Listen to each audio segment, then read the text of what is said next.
I was diagnosed with cancer, and with the treatments and the surgery that I had to go through, I had a home daycare business, so I had to terminate it.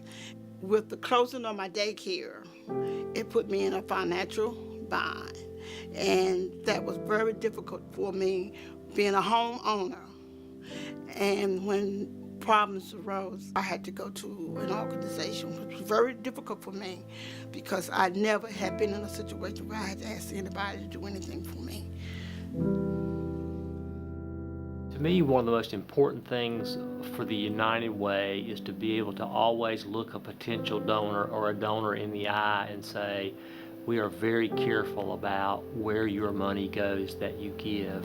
And the way we ensure that is through the review panel process, where every agency is reviewed for their board involvement, their financial statements and financial organization, all those things being in place so that there's oversight for the agencies that benefit from these dollars to know that the money's being used well. With the repairs that they had to do for my home, that was plumbing, with roofing problems. That was really, really bad because I would lie down at night going through the stressful problems I was going with my health, and I could hear the rain dropping in my bedroom, and I would have to get up and put a pail there.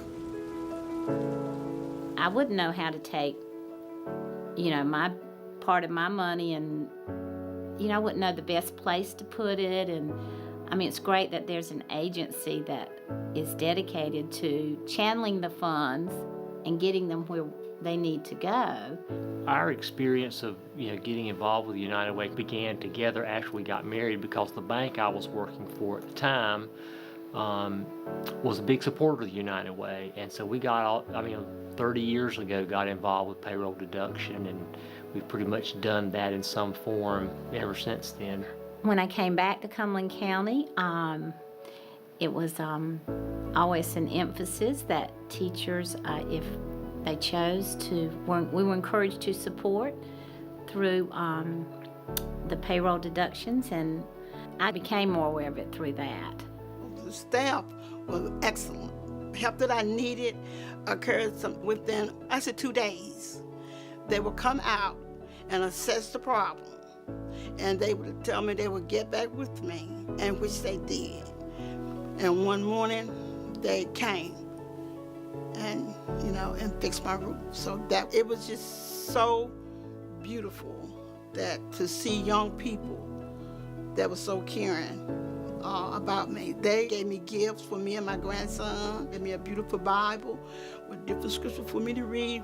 They were just so caring. They prayed for me. That was really a blessing for me. One of my friends at one of my schools, she was a volunteer.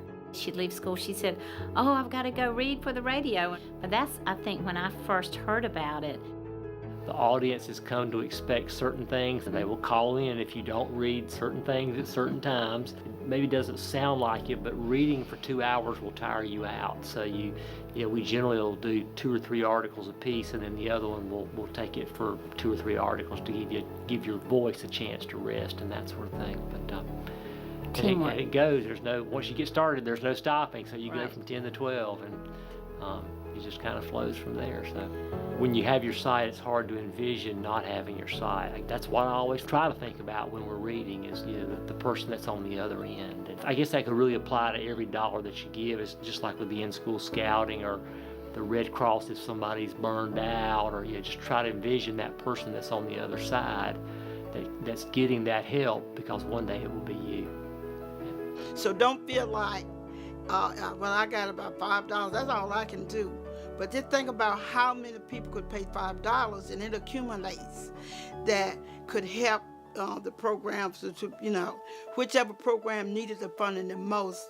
And I noticed that, there are a lot of programs that the United Way, help.